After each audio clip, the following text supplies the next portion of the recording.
Hello दोस्तों, नमस्कार। आप देख रहे हैं वोकैबलरी का सेशन नंबर 10। पिछले जो क्लासेस हैं वोकैबलरी सेशन नंबर 1 से सेशन नंबर 9 तक वो आप देख सकते हैं टेलीग्राम चैनल आशीष क्लासेस पर। उसका लिंक आपको डिस्क्रिप्शन में दिया है। अगर आप पेड कोर्सेज एक्सेस करना चाहते हैं तो आपको डिस्क्रिप्शन में ही लिंक मिलेगा आशीष क्लासेस एप्लीकेशन का, वहां से आप पेड कोर्सेज एक्सेस कर सकते हैं। ठीक है, आज की क्लास हम स्टार्ट करें उससे पहले हम देखेंगे पिछले कुछ वर्ड्स। तो पहला शब्द है पुल द प्लग। इसके लिए मैंने आपसे कहा था कि ये फ्रेज है, क्योंकि ग्रुप ऑफ वर्ड्स जहां भी मिले वो फ्रेज होती है। और पुल द प्लग जो है इसका मतलब होता है इंटरप्ट करना या डिसकंटिन्यू करना। इंटरप्ट करना या डिसकंटिन्यू करना मतलब रोक देना कह सकते हो। ठीक है, बीच में ही रोक देने को क्या बोलते हैं? Pull the plug. दूसरा शब्द है कंटेंशन। ये नाउन है और इसका मतलब क्लेम या आर्ग्यू हमने पढ़ा था। क्लेम या आर्ग्यूमेंट कह सकते हो, तर्क या बहस इसको आप कह सकते हैं। फिर तीसरा शब्द इंक्रीमेंटल। ये एडजेक्टिव है क्योंकि एल से एंड हो रहा है और इंक्रीमेंटल का मतलब होता है ग्रेजुअल, या फिर आप इसे कहेंगे स्टेप बाय स्टेप। धीरे धीरे कह सकते हो, क्रमिक रूप से कह सकते हो, है ना। इसे बोलते हैं इंक्रीमेंटल। स्टॉल है वो वर्ब है, इसका मतलब होता है ऑब्स्ट्रैक्ट, या फिर आप इसे कहेंगे हिंडर, और या फिर इसे कहेंगे हैम्पर। रुकावट डालना, बाधा डालना, ये होता है क्या? स्टॉल। और एक अंतिम शब्द है ट्रिप। ये भी वर्ब है, इसका मतलब होता है स्टम्बल, या आप इसे कहेंगे टम्बल, और या आप इसे कहेंगे स्लिप।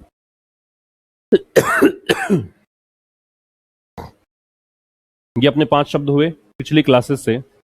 अब आज की क्लास हम स्टार्ट करेंगे वोकैबुलरी सेशन नंबर 10। तो आज की क्लास का पहला शब्द हमें डिस्कस करना है ऑथोरिटेरियन। इस वर्ड को आप देखिए, ऑथोरिटेरियन क्या है। एक शब्द और भी इसमें दे रखा है बेलिजरेंट, ये बता देता हूं। तो ऑथोरिटेरियन जो शब्द है, ऑथोरिटेरियन, सबसे पहली चीज तो इसकी जो वर्ड कैटेगरी है वो एडजेक्टिव है। एडजेक्टिव मैंने क्यों कहा है, इसका कारण है कि डिटर्मिनर के बाद में दे रखा है और इसमें जो नाउन है वो मैनर है। इस नाउन के लिए 2 एडजेक्टिव दे रखे हैं, एक बेलिजरेंट है, एक ऑथोरिटेरियन है ना। तो ऑथोरिटेरियन यहाँ पे एडजेक्टिव है। इसका मतलब होता है जो टोटलिटेरियन हो। टोटलिटेरियन, या आप इसे डेस्पोटिक भी कह सकते हो, या इसे आप डिक्टेटोरियल भी कह सकते हो।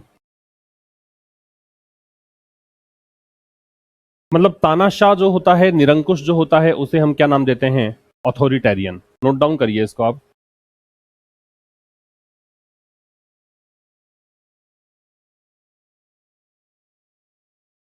ठीक है, तो ये क्या है? तानाशाह कह सकते हैं इसको, तानाशाह। निरंकुश भी कहा जा सकता है। एक इसके लिए ऑप्रेसिव भी लिख सकते हो आप, OPPRESSIVE। ऑप्रेसिव का मतलब भी तानाशाह, जो किसी को दबा कर रखता है ना, जो अत्याचार करता है उसको बोलते हैं। और एक वर्ड है बेलिजरेंट। बेलिजरेंट जो होता है ये भी एक एडजेक्टिव है, क्योंकि हमने एंड से जोड़ते हुए देखा है इनको, और एंड दोनों चीजों दोनों तरफ सेम चीजें लेता है, तो ये भी एडजेक्टिव हुआ। इसका मतलब है जो क्वेरलसम हो, झगड़ालू हो, या फिर आप इसे क्या कह सकते हैं? इसे आप कह सकते हैं झगड़ालू कह दीजिए, या फिर बेलिजरेंट का मतलब होता है बेलिकोज कह सकते हो, है ना। झगड़ालू ही वैसे इसका मतलब होगा। तो ये आपका दूसरा शब्द है। अब इसका मतलब क्या है वो समझिए। He had an authoritarian at times. At times मतलब कभी कभी। तो वह ऑथोरिटेरियन है, वह मतलब तानाशाह है, निरंकुश है, और कई बार मतलब ही हैड, उसके उसका जो मैनर था, उसका जो तरीका था, कभी तो तानाशाहीपूर्ण तरीका था और कभी कभी झगड़ालू तरीका था। ये इसका मतलब है। ठीक है, तो ये इसको नोट डाउन करिए आप।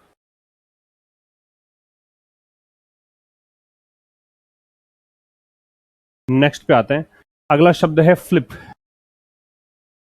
तो फ्लिप की वर्ड कैटेगरी आपको समझ में आ गई होगी कि वर्ब है ये, क्योंकि यह सेकंड फॉर्म दे रखी है, प्लेन सब्जेक्ट है, इसका वर्ब फ्लिप है। इसका मतलब होता है दोस्तों चेंज करना या स्विच करना या टर्न ओवर कह सकते हो या रिवर्स कह सकते हो या रिवर्ट कह सकते हो, मतलब पलटने को बोलते हैं, पलटना। ठीक है, एकदम से उल्टा हो जाना। तो the plane flipped over, plane पलट गई और फिर उसमें विस्फोट हुआ। एक्सप्लोड का मतलब, एक इसके लिए फ्रेजल वर्ब बताता हूं, गो ऑफ। एक्सप्लोड होने के लिए एक फ्रेजल वर्ब है गो ऑफ। ठीक है, इसका मतलब है विस्फोट हो जाना। ये नोट डाउन करिए आप। Plane flipped over and then exploded. Plane जो है उसने फ्लिप ओवर किया, मतलब ये एकदम पलट गई और उसमें क्या हुआ, विस्फोट हुआ, ये इसका मतलब है। तो दूसरा शब्द हुआ हमारा फ्लिप। तीसरे शब्द में आते हैं, अ 1 million euro jackpot is up for grabs. Up for grabs है, ये फ्रेज हो गई क्योंकि ग्रुप ऑफ वर्ड्स है। अप फॉर ग्रैब्स है, ये हो गई फ्रेज क्योंकि यहां पे शब्दों का समूह आपको दिख रहा है। और इसका मतलब है, इसको कह सकते हैं आप ऑब्टेनेबल, जो प्राप्त करने योग्य हो, जो अवेलेबल हो, जो उपलब्ध हो। तो या तो कहिए जो प्राप्त करने योग्य हो या फिर कहिए जो उपलब्ध हो। उपलब्ध, ये एक फ्रेज हो गई। ठीक है, तो इतना बड़ा जो जैकपॉट है वो अवेलेबल है, उसे प्राप्त किया जा सकता है, वो ऑब्टेन करने योग्य है, ये इसका मतलब हुआ। तो अप फॉर ग्रैब्स एक फ्रेज है जिसका मतलब है ऑब्टेनेबल या अवेलेबल। नोट डाउन करिए इसको। नेक्स्ट देखिए, द कंपनी कंसोलिडेटेड। अब ये कंसोलिडेटेड जो है, कंसोलिडेट, ये है दोस्तों वर्ब।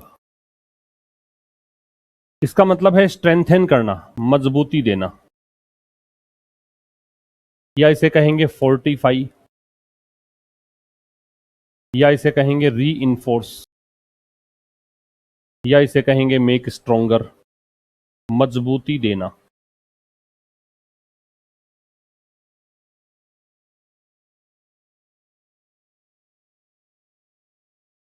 मजबूती देना। The company consolidated its position. तो कंपनी ने अपनी पोजीशन को और अधिक मजबूत किया। ये वर्ब कैसे समझ में आ गया होगा, ये सब्जेक्ट है, ये इसकी वर्ब है ना। वैसे भी सेकंड फॉर्म दे रखी है, ईडी डी लगा रखा लास्ट में, तो वैसे तो ई था ही, लेकिन ईडी एंडिंग मानी है इसको, सेकंड फॉर्म है। तो कंपनी ने अपनी पोजीशन को और ज्यादा मजबूत किया इन द इंटरनेशनल मार्केट, अंतर्राष्ट्रीय बाजार में, ये इसका मतलब हुआ। नोट डाउन करिए।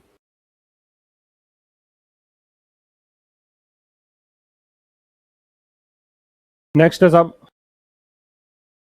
आई have had to step back. Step back का बताना है। स्टेप बैक को फ्रेजल वर्ब कह दिया जाए क्योंकि स्टेप वर्ब है और बैक यहाँ पे प्रेपोजिशन या एडवर्ब के रूप में यूज करते हैं। जो भी शब्द वर्ब के बाद में, उसे हम फ्रेजल वर्ब नाम देते हैं। आप लोगों ने नोटबुक तो डाल ही ली होगी ना, नोटबुक जरूर रखिएगा। और ये जितने भी वर्ड्स हैं, अभी जैसे आज की क्लास होने पर आपके 100 वर्ड्स हम डिस्कस कर चुके होंगे, और 100 के पीछे सिनोनिम्स देखोगे तो 150-200 शब्द हम डिस्कस कर चुके हैं पिछले 10 दिनों में। तो इसलिए आपको ये एक नोटबुक में सारे वर्ड्स एक साथ में नोट डाउन करने चाहिए और उनका रिवीजन बार बार में करो जितनी बार भी हो सके। उसी से आपकी वो कैब है वो मजबूत रहेगी और आपको याद रहेंगे वर्ड्स। स्टेप बैक जो है दोस्तों, इसका मतलब होता है पुल आउट, या इसका मतलब होता है पुल बैक, या इसका मतलब होता है मूव बैक। पीछे हटना होता है मतलब, है ना।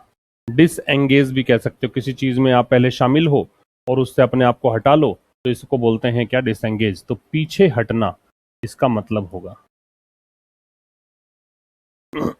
लिख लीजिए स्टेप बैक। ये तो दिख ही रहा है साफ साफ, स्टेप का मतलब कदम है और बैक का मतलब पीछे है, तो कदम पीछे रखना वापस से, ये होता है स्टेप बैक। ठीक है, इसका मतलब है आई हैव हैड, ये third form helping verb, main verb है, ये हेल्पिंग वर्ब है। I have had to step back, तो मुझे पीछे हटना पड़ा है, विड्रॉ करना पड़ा है। इसको विड्रॉ भी कर सकते हो आप, मुझे विड्रॉ करना पड़ा है, पीछे हटना पड़ा है। And take an honest look at my way of working, और फिर मुझे फिर से देखना पड़ा ईमानदारी पूर्ण तरीके से कि मेरा काम करने का तरीका कैसा है। उसको देखना पड़ा है, ठीक है। नेक्स्ट है टेस्टामेंट।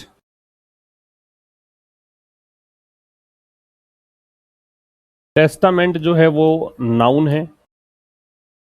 नाउन इसलिए है क्योंकि डिटर्मिनर के बाद दे रखा है ना, तो ये नाउन हो गया। टेस्टामेंट का मतलब होता है प्रूफ, ठीक है, सबूत को बोलते हैं। तो एविडेंस भी इसका सिनोनिम हो सकता है, सबूत कह सकते हो, साक्ष्य कह सकते हो। सबूत या साक्ष्य को क्या बोलते हैं? टेस्टामेंट। नोट कर लीजिए, एविडेंस कह सकते हो या फिर आप इसे कह सकते हो प्रूफ, ठीक है। एक ऐसा ही एक वर्ड होता है टेस्टिमनी, ये भी इसी का सिनोनिम है। टेस्टिमनी भी हो सकता है सबूत या साक्ष्य। ग्रोइंग अटेंडेंस फिगर्स, तो जो बढ़ते हुए आंकड़े हैं उपस्थिति के, are a testament to, testament में प्रेपोजिशन टू लगता है, ये भी ध्यान रखना। ये एक टेस्टामेंट है, ये एक सबूत है किसका? द इवेंट्स पॉपुलैरिटी, कि जो इवेंट हो रहा है ये इसकी लोकप्रियता किस कारण से है। यहाँ पे बढ़ती हुई उपस्थिति से पता लग रहा है कि ये लोकप्रिय है। नोट डाउन करिए इसको।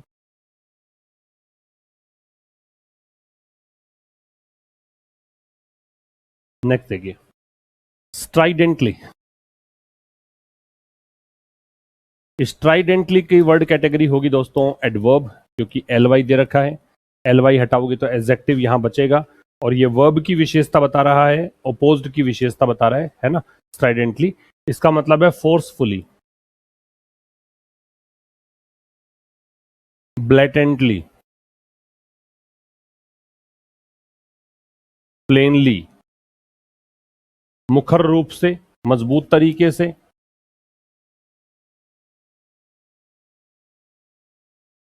एकदम स्पष्ट तरीके से। क्या मतलब हुआ इसका? आई स्ट्राइडेंटली ओपोज द मर्जर, मैंने मर्जर का बहुत ही मुखर तरीके से विरोध किया। अपोज्ड का मतलब होता है विरोध करना, गो अगेंस्ट इसका सिनोनिम होता है। तो नोट डाउन करिए सेवेंथ वर्ड।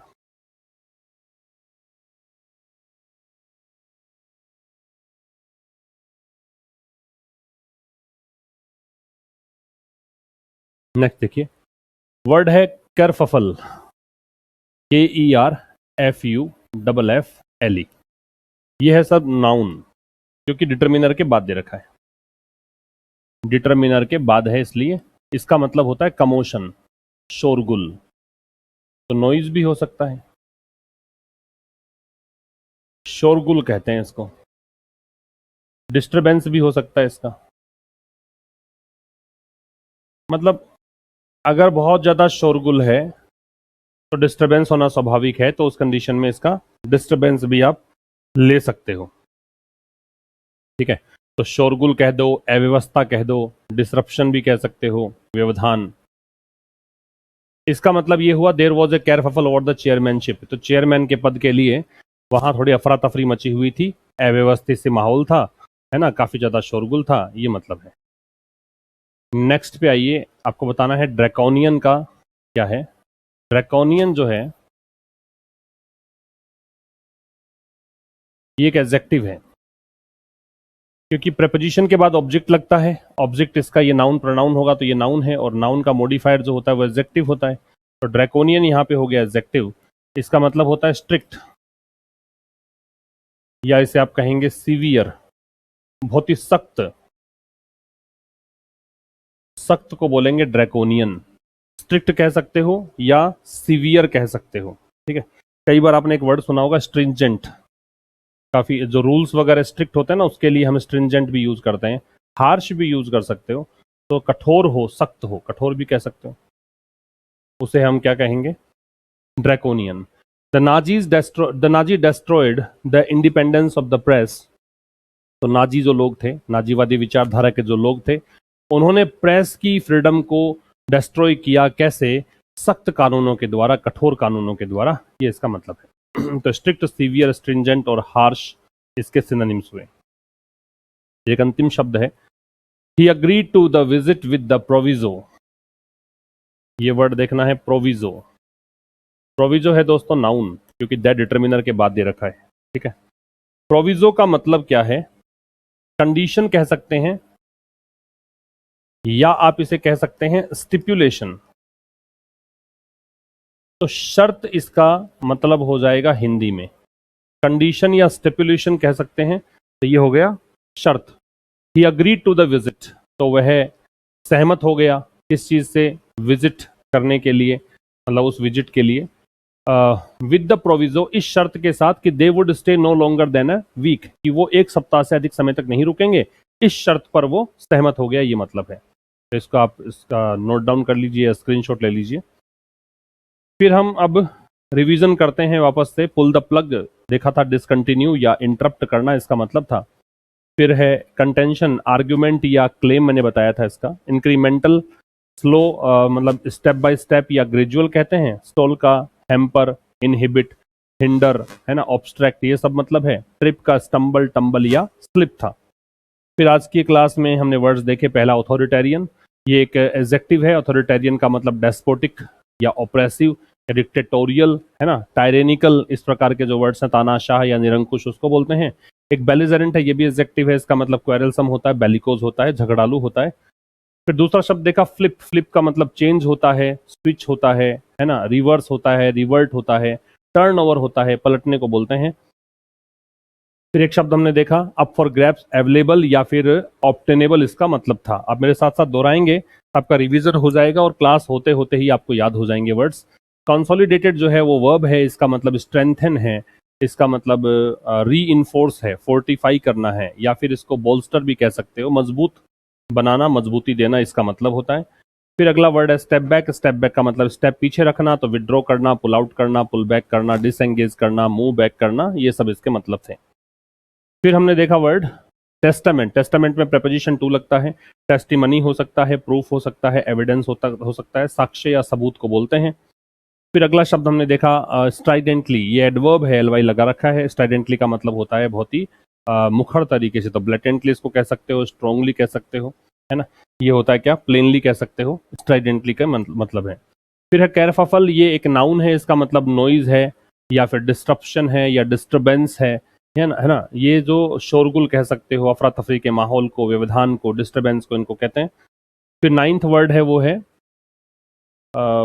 क्या है, Nazi destroy the independence of the press by draconian. Draconian एक एडजेक्टिव है, इसका मतलब हमने देखा था स्ट्रिक्ट देखा, स्ट्रिंजेंट देखा, हार्श देखा, जो सख्त है, कठोर है, उसको बोलते हैं ड्रैकोनियन। और एक अंतिम शब्द हमने देखा प्रोविजो। प्रोविजो का स्टिपुलेशन या कंडीशन होता है, नाउन है, शर्त को बोलते हैं। ये दोस्तों हमने 10 सेशंस पूरे कर लिए हैं अब तक। अब कल मुलाकात होगी ठीक शाम 5:30 बजे सेशन नंबर 11 के साथ। तब तक के लिए नमस्कार, थैंक यू वेरी मच।